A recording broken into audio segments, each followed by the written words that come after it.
தமிழகத்திற்கான கோரிக்கைகள் அடங்கிய மனுவை முதலமைச்சர் சார்பில் அமைச்சர் தங்கம் தென்னரசு பிரதமரிடம் வழங்குவார் என்று முதலமைச்சர் மு.க.ஸ்டாலின் அறிவிப்பு வெளியிட்டிருக்கிறார்.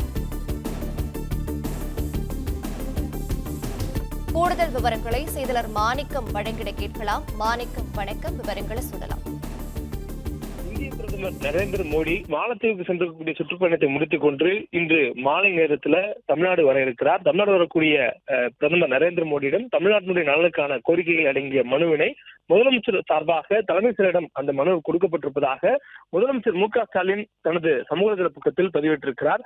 முதலமைச்சர் மு.க.ஸ்டாலின் தற்பொழுது மருத்துவ ஓய்வில் சென்னை கிரீன் சாலையில் இருக்கக்கூடிய அப்போலோ மருத்துவமனையில் இருந்திருக்கிறார். அவருக்கு ஆன்ஜியோ உள்ளிட்ட பரிசோதனை மேற்கொள்ளப்பட்டு அவருக்கு அந்த தலை சுற்றலுக்கான சிகிச்சைகள் மேற்கொள்ளப்பட்டிருப்பதாக மருத்துவமனை நிர்வாகம் அந்த தகவலை வெளியிட்டிருந்தது. இந்த நிலையில தொடர்ச்சியாக 4 நாட்களாக முதலமைச்சர் அவர்கள் மருத்துவ ஓய்வில் இருந்து வருகிறார். இந்த சூழல்ல தமிழ்நாட்டுக்கு வரக்கூடிய பிரதமரை சந்தித்து தமிழ்நாட்டின் நலன் சார்ந்த கோரிக்கைகளை அடங்கிய மனு வழங்குவதற்காக முதலமைச்சர் நேரில் செல்ல முடியாத சூழல் இருப்பதனால அந்த மனுவினை தலைமை செயலர் மூலமாக கொடுத்து அனுப்பியிருப்பதாக முதலமைச்சர் மு.க.ஸ்டாலின் தெரிவித்திருக்கிறார். மேலும் இந்த மனு தலைமை செயலர் மூலமாக அனுப்பப்பட்டிருக்கூடிய நிலையில அமைச்சர் தங்கம் தென்னரசு பிரதமர் நரேந்திர மோடியை வரவேற்று அவரிடம் சந்திக்கக்கூடிய நேரத்தின் பொழுது தமிழ்நாட்டினுடைய நலன் சார்ந்த முதலமைச்சர் கொடுத்திருக்கூடிய அந்த மனுவினை அமைச்சர் தங்கம் தென்னரசு பிரதமருக்கு வழங்குவார் என்றும் முதலமைச்சர் அவருடைய அந்த சமூக வலைதள பதிவுல தெரிவித்திருக்கிறார். மேலும் அந்த பதிவுல முதலமைச்சர் அவர்கள் மருத்துவமனையில் இருந்து அலுவல் சார்ந்த பணிகளையும் அவர் இந்த கோரிக்கை சார்ந்த கடிதத்தில் அவர் கையொப்பமிடுவது போன்ற ஒரு காட்சிகளும் இடம்பெற்றிருக்கின்றன. தொடர்ந்து முதலமைச்சர் மருத்துவ ஓய்வில் இருப்பதனால்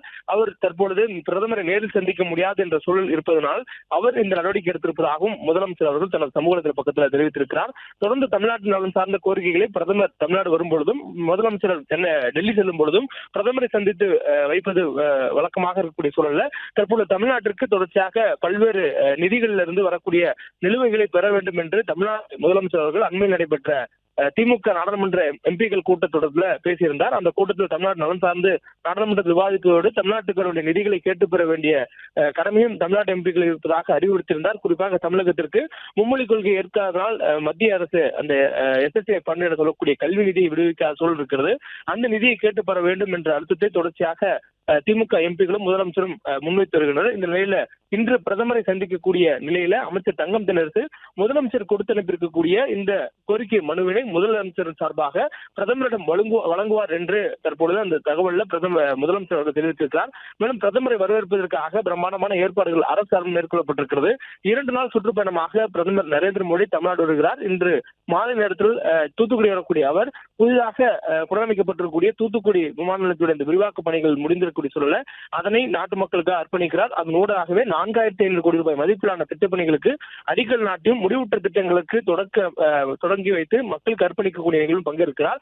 அதன் பின்னர் இன்று திருச்சி இரவு நேரங்கள் திருச்சியில் தங்குகிறார். திருச்சி தங்கிய பிறகாக நாளைய தினம் கங்கை கொண்ட சோழபுரத்தில் நிகழ்ச்சியில் பங்கேற்ற பிறகாக மீண்டும் டெல்லி செல்கிறார். இவ்வாறு 2 நாள் சுற்றுப்பயணமாக தமிழ்நாடு வரக்கூடிய பிரதமரிடம் முதலமைச்சர் சார்பாக தமிழ்நாடு நலன் சார்ந்த கோரிக்கை மனு அமைச்சர் தங்கம் தென்னரசு மூலமாக வழங்கப்படும் என்று முதலமைச்சர் அவர்கள் அவருடைய வலைதள பதிவில் தெரிவித்திருக்கிறார்.